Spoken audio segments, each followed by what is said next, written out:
Good morning everyone. Welcome back to our online class again. In the last class we have completed our fourth lesson of history, that was the Mughal Empire, and the last topic was the Mughal Empire in the 17th century.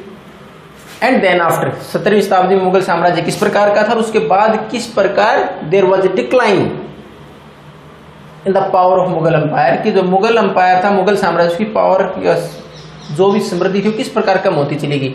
After 1707 we include later Mughal. 1707 Aurangzeb के शासन के बाद हम letter Mughals में count करते हैं, यानी ज्यादा मजबूत शासक नहीं रहे. Now we are moving towards our fifth lesson of civics, that is women change the world, कि महिलाओं ने किस प्रकार संसार को बदल दिया है, किस प्रकार महिलाओं ने अपने आप में इस प्रकार की स्किल डेवलप की कि संसार को उनको मौका देना पड़ा बदलने के लिए. तो वुमेन चेंज द वर्ल्ड. अब इसमें हमने जब पिछला लेसन पढ़ा था तो उसमें हमने जेंडर डिस्क्रिमिनेशन की बात की थी. उसमें हमने पढ़ा था किस प्रकार की अपॉर्चुनिटीज महिलाओं को प्रोवाइड की जाती है, नहीं की जाती है, किस प्रकार उनके साथ भेदभाव होता है, even from the very beginning, यहां तक कि शुरुआत में जब बच्चे होते हैं तो there is difference of toys, खिलौनों का भी अंतर होता है कि लड़की के लिए तो डोल ही आएगी, लड़के के लिए हो सकता है गाड़ी वगैरह या फिर हम गन वगैरह की उसको थोड़ा मजबूती सिखाती है, इस प्रकार की चीजें उनके साथ की जाती हैं. उसके बाद हमने देखा था कि how we are not recognising the value of the work inside the home by women, की घर में महिलाओं के द्वारा जो काम किया जाता है उसकी हम कीमत नहीं समझते. क्यों? Because they are not paid for that, क्योंकि उसके लिए उनको पैसा नहीं मिलता. हम केवल उसी को काम मानते जिसके लिए घर में पैसा आता हो, तो उसके अनुसार हम काम नहीं मानते. एक चीज हमने और ऑब्जर्व की थी, जो महिलाएं काम करती हैं घर पर, it is not part time, it is full time job. Even there are no fixed working hours, कि काम तो ऐसा नहीं कि पार्ट टाइम ऐसे ही कर लिया चलो कोई बात नहीं है, पूरा हमें ये तक पता नहीं होता कि कितने वर्किंग आवर्स हैं. हम अगर हमारी मम्मी को ऑब्जर्व करें, वेकअप बिफोर अस, हमारे से पहले उठ जाती हैं और हमें पता नहीं होता हम कब सो गए, तब तक उनको जागते हुए देखते हैं. तो सुबह से उनके काम के कोई वर्किंग आवर्स भी फिक्स नहीं है कि कब तक काम होगा, 2 घंटे 4 घंटे, कोई लिमिट थोड़े ही है. हम उठते हैं उससे पहले उठे हुए मिलते हैं और हम जब सोते हैं उसके बाद में ही सोते हैं वो. तो उनके लिए कोई पार्ट टाइम काम नहीं है महिलाओं का, फिर भी हम उनके काम को रिकॉग्नाइज नहीं करते. ये समाज के अंदर उनके काम को वैल्यू नहीं दी जाती. अब उसके बाद हम देखेंगे किस प्रकार महिलाओं ने इक्वेलिटी के लिए, हमने उस लेसन में पढ़ा था किस प्रकार इक्वेलिटी के लिए उन्होंने स्ट्रगल भी किया, किस प्रकार उन्होंने आंदोलन चलाया डिस्क्रिमिनेशन के खिलाफ, की जो समाज में भेदभाव होता है उसके खिलाफ.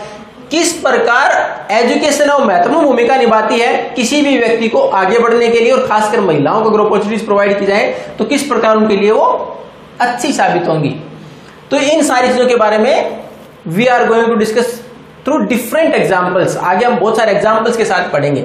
लेकिन समाज में लड़कियों के प्रति या महिलाओं के प्रति क्या कुछ मान्यता, उसका देखो छोटा सा एग्जाम्पल. आप अगर आपको ये बोला जाए कि आप अपने अनुसार, ऑक्यूपेशन के अनुसार, कि महिलाएं क्या काम करें, पुरुष क्या काम करें, चलो कोई भी एक पिक्चर बनाएं, तो उसमें हमारे दिमाग में ज्यादातर महिलाओं सम्मिलित आएगा. तो हो सकता है हम टीचर की पिक्चर बना दें कि एक लेडीज है वो पढ़ा रही है, लेडीज टीचर की बात कर सकते हैं. हो सकता है नर्स के तौर पर दिखा दें, लेकिन इससे ज्यादा हम नहीं सोच पाते. यानी हमने फिक्स कर दिया the women are able to do certain type of jobs, कि किस प्रकार के काम कर सकती हैं, बाकी इनके बस की बात नहीं है. They are not able to do, बाकी काम वो शायद नहीं कर सकती. तो यानी एक या दो वर्क ऐसे होते हैं जिसको हमें हमारे दिमाग में आता है ये काम वो महिलाएं कर सकती हैं ऑक्यूपेशन, व्यवसाय के अनुसार.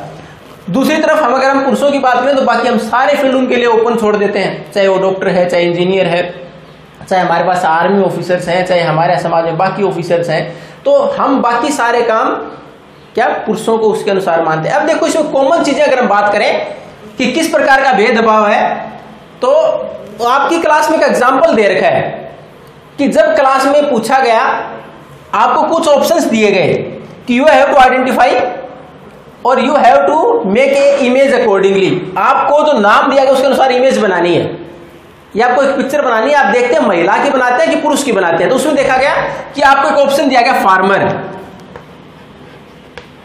तो सबके दिमाग में सीधा सा क्या आता है, we are going to make image of a man, हम पुरुष की बनाएंगे महिला की नहीं.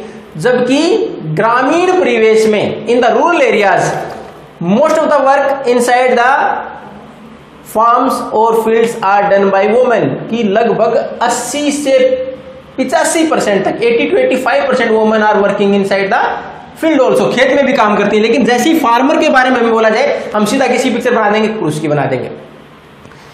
उसके बाद दूसरा, मान लो हमें बोला जाए साइंटिस्ट, तो हमारे दिमाग में क्या आएगा, सीधा फिर वापस पिक्चर सेट हो जाएगी कि हमें तो बनानी तो मेल की है, फिर पुरुष बनाएंगे वैज्ञानिक, कि शायद वैसी टेक्निकल स्किल नहीं होती महिलाओं में। और ऐसा नहीं है, हमारे यहाँ बहुत सारे ऐसे एग्जाम्पल है। और सबसे बड़ा एग्जाम्पल तो अगर साइंटिस्ट की, वैज्ञानिक की बात करें तो Kalpana Chawla, who reached to the height of that particular field in the NASA, तो वहां तक पहुंची। तो उसमें हमारे दिमाग में सीधा इस प्रकार की कुछ पिक्चर्स बनती हैं। अगर उसी प्रकार बात करें नर्स, मैंने पहले तो टीचिंग, इनमें हो सकता है महिला कहा जाए। बाकी अगर हम डॉक्टर की बनाएंगे तो भी उसमें 80-20 का रेशियो मिल जाएगा, यानी majority will be of the mails, कि उसमें भी हम देखिए पिक्चर बनानी होगी तो मेल की बनेगी।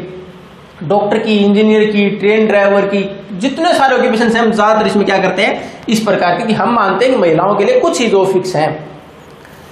अब उसी में इन जॉब को किस प्रकार क्रिएट कर दिया गया, क्योंकि हमारे समाज में, जिस परिवार में हम रहते हैं, वहां कुछ क्वालिटीज डेवलप होती है बिहेवियर के अनुसार, कि हमारा व्यवहार किस प्रकार का होगा, वो डिसाइड करता है कि हमारे लिए कौन सा जॉब उपयुक्त है। अब देखो, ज्यादातर समाज में अगर नर्स की बात करें, देखोगे कि किसके लिए, महिलाओं के लिए। क्यों? क्योंकि जैसे ही आप हॉस्पिटल में जाते हो तो मरीज है, दे इरिटेट, वो चिड़चिड़े भी हो जाते हैं, क्योंकि लंबे समय तक रहना, बीमारी के साथ सर्वाइव करना, और उनको पेशेंटली उसके साथ धैर्य के साथ पेश आना और जेंटल विनम्रता से पेश आना, तो हम ये मानते हैं काबिलियत ज्यादा कहां होती है, महिलाओं में होती है। इसलिए हमने माना कि नर्स का जॉब किसके लिए ज्यादा उपयुक्त है, महिलाओं के लिए।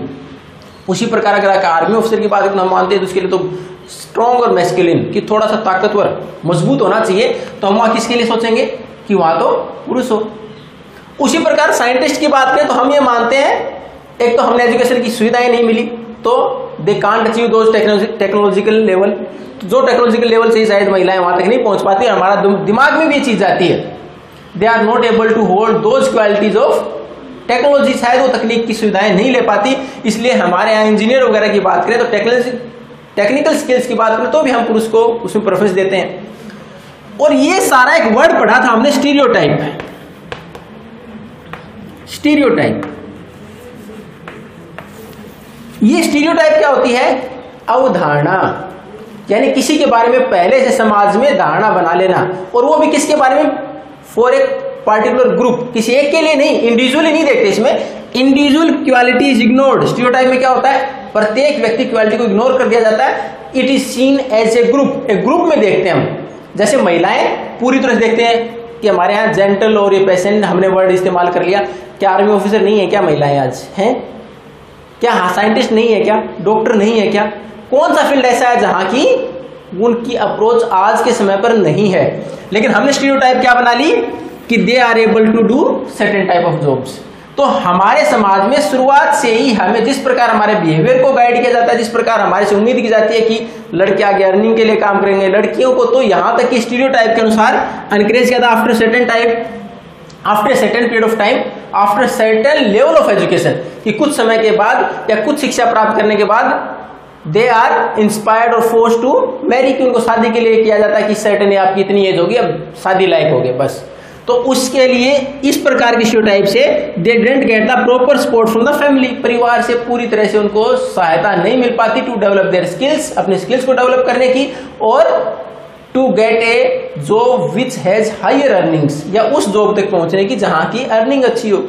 तो ये हमारे यहाँ समाज में महिलाओं के प्रति जो हमारा रवैया है, या फिर हमारे समाज में इस प्रकार की स्टीरियोटाइप या उदाहरण है, जिसकी वजह से महिलाओं को demoralized or they are pressurized to do particular jobs, or even sometime they are even kept inside the home only, या कई बार घर तक ही सीमित रख दिया जाता है कि बस यहीं तक सीमित। Now in the next class we are going to discuss about how women change the world, or different examples of women who worked to change this perception. ये जो हमारे सामने दिमाग में विचार है या अवधारणा, इसको बदलने का काम किस प्रकार किया, किस प्रकार उन्होंने चैलेंज को स्वीकार किया कि हम और जो पुरुषों के लिए जॉब है उनको भी कर सकते हैं, और उनके एग्जाम्पल हम नेक्स्ट क्लास में पढ़ेंगे। Thank you and have a nice day.